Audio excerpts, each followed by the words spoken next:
Seorang abid dengan pelacur yang cantik. Dari Abu Laits As-Samarkandi berkata, aku mendengar ayahku bercerita, pada suatu hari di kalangan Bani Israel ada seorang wanita pelacur yang paling cantik.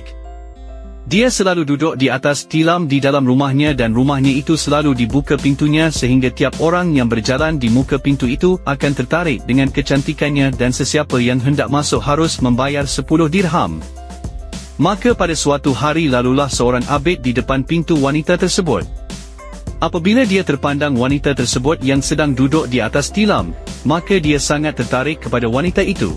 Tetapi dia tetap berdoa semoga Allah menghilangkan perasaan yang tidak dapat dikawalnya.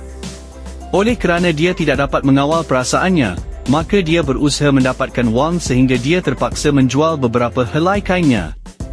Apabila terkumpul wang tersebut maka si abid pun pergi menyerahkan wang kepada wanita itu, tetapi pelacur tersebut menyuruh dia menyerahkan wang tersebut kepada wakilnya dengan janji supaya dia datang pada waktu yang ditentukan.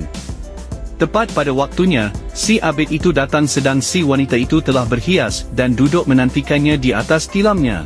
Maka masuklah si abid itu dan duduk bersama wanita itu di atas tilam, dan ketika si abid itu menghulurkan tangan pada wanita itu, maka teringatlah dia akan Allah melihat perbuatan hambanya itu. Maka gementarlah seluruh anggotanya sebab perbuatan yang terkutuk itu akan menggugurkan segala amal ibadatnya yang lalu. Maka ditanya oleh wanita itu, mengapakah muka kamu tiba-tiba berubah? Mengapakah dengan kamu? Maka jawab abid itu, aku takut kepada Allah. Kerana itu izinkan aku keluar dari sini. Maka berkata wanita itu, belum pernahkah kamu membuat perkara ini sebelum ini? Jawab si abid, belum pernah. Maka keluarlah si abid itu dari situ sambil menangis dan meletakkan tanah di atas kepalanya sehingga wanita itu terpengaruh melihat keadaan si abid itu lalu berkata dalam hatinya, orang ini baru pertama kali membuat dosa sudah takut, tapi aku berbuat dosa bertahun-tahun, padahal Tuhannya itu Tuhan aku, maka seharusnya aku yang lebih takut daripadanya. Maka semenjak dari peristiwa itu, wanita tersebut menutup pintu rumahnya dan bertaubat kepada Allah Subhanahu wa Ta'ala sambil membuat ibadat. Kemudian timbul dalam hatinya, baik aku pergi ke rumah abid itu, kalau dia mahu berkahwin dengan aku dan dapatlah aku belajar agama daripadanya. Lalu bersiap-siaplah dia membawa harta dan hambanya sehingga dia sampai pada dusun si abid itu.